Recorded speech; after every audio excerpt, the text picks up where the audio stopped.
No dia a dia de uma investigação, existem os dados de inclusão manual, pelos quais o analista adiciona elementos e informações relativas a uma investigação em um diagrama. No entanto, na maior parte dos estudos, a informação vem em planilhas e outras formas de distribuição de dados.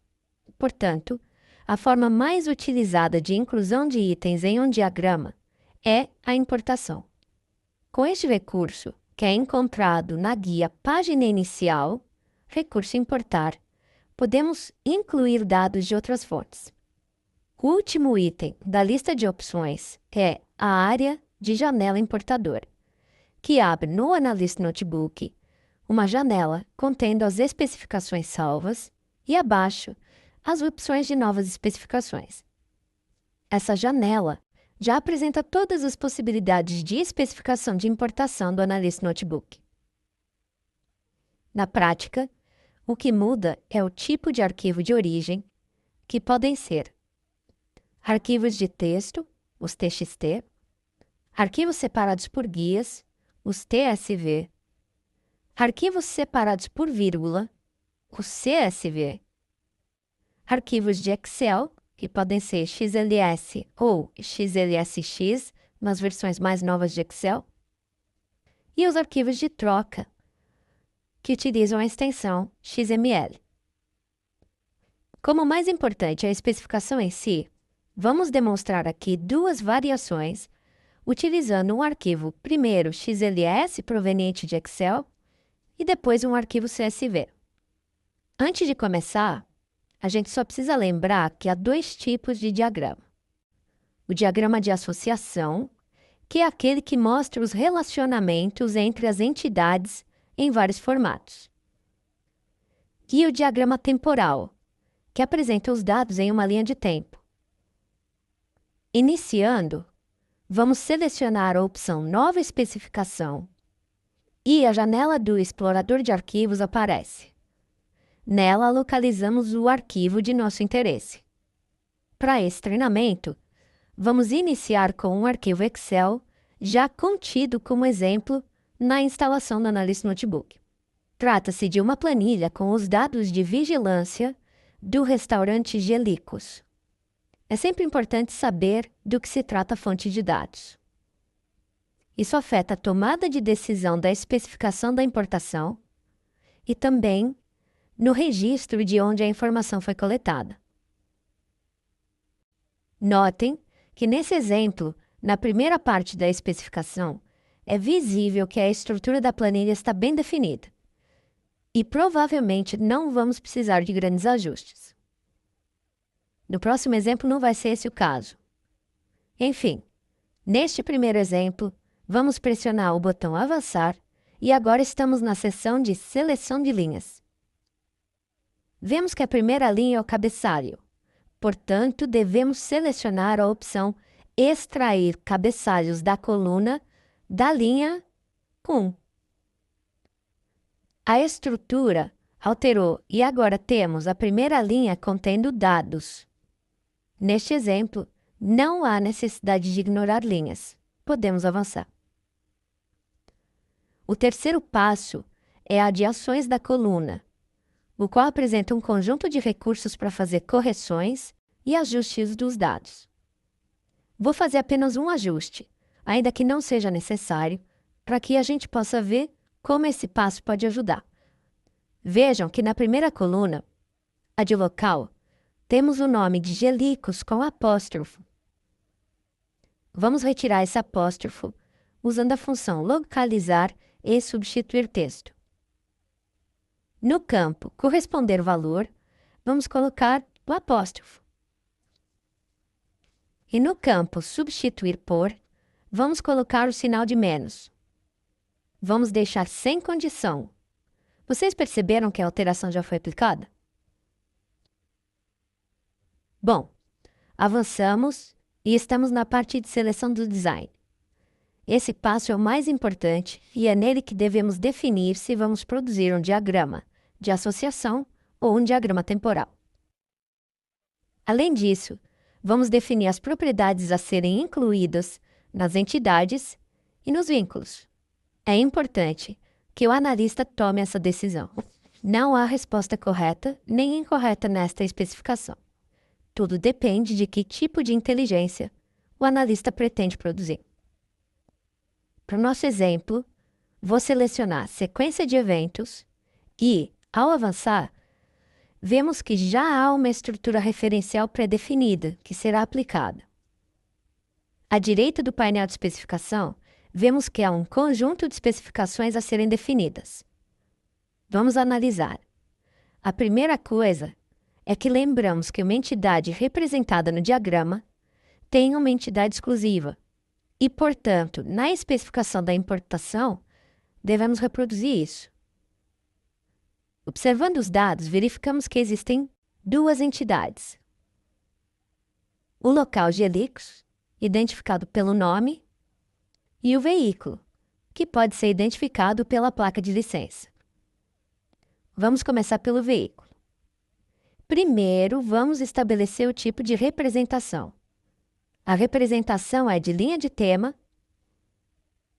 e o tipo é de veículo, no qual eu vou adicionar automóvel. Com isso, já vemos que a nossa representação está atualizada. Para definir a identidade do veículo, vamos selecionar a coluna Placa de licença e arrastá-la para o campo Identidade. Nos dados, vemos ainda que o veículo tem um atributo de cor. Então, vamos adicioná-lo à entidade, selecionando a guia Atributos, e após pressionar o botão Novo, teremos os campos Classe, Tipo e Valor. Para a classe, clicamos nos 3 pontinhos e selecionamos qual é a classe de atributos. Digamos, tipo de paleta veículos, classe de atributos, cor do veículo. No tipo, deixamos a opção texto, que é pré-selecionada em função da classe de atributos. E por fim, no valor, arrastamos o título da coluna cor do carro. Finalizada a entidade do veículo, agora vamos começar a configurar os eventos dos quais os veículos participaram. Os eventos são representados por caixas de eventos, e eles são entidades também, e, portanto, precisam de uma identidade exclusiva. Eu vou cometer um erro propositalmente, para a gente ver o que acontece com o diagrama se a importação não for bem configurada. Vamos atribuir como identidade do evento a placa do veículo. Afinal, o evento pertence ao veículo, certo? Preenchemos os campos data e hora necessários para a organização temporal. Ao avançarmos, percebemos que tem um sinal de atenção. Vemos que a data está num formato não reconhecido pelo importador. Precisamos customizar o formato antes de prosseguir com a configuração. Uma vez tendo esse parâmetro formatado corretamente, avançamos para a importação. Vamos fazer uma importação rápida para ver o que acontece com essa configuração incorreta. Vemos que temos apenas 5 eventos, enquanto deveríamos ter 10, porque o nosso arquivo de importação tem 10 linhas. Isso aconteceu porque a identidade da caixa de evento não é exclusiva o suficiente. Quando a importação passa pela segunda linha em que a placa do veículo é a mesma, a nova informação, ao invés de ser adicionada, substitui a informação anterior. Para corrigir, vamos editar a especificação e voltar ao passo Ações da coluna. Vamos criar um identificador que possamos utilizar na caixa de evento. Para isso, criamos uma nova coluna que vamos chamar de ID da caixa de evento.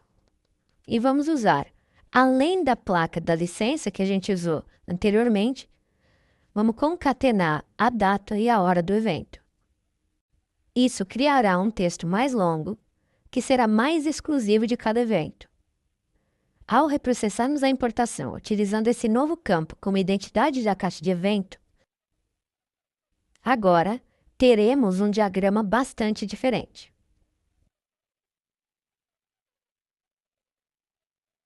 No último passo, finalizamos as opções.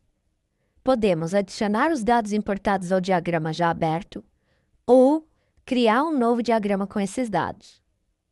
Podemos configurar para que, após a importação, os registros importados sejam adicionados à seleção que já está estabelecida no diagrama, ou a gente pode substituir a seleção atual para apresentar somente, para manter selecionados somente os registros que foram importados agora.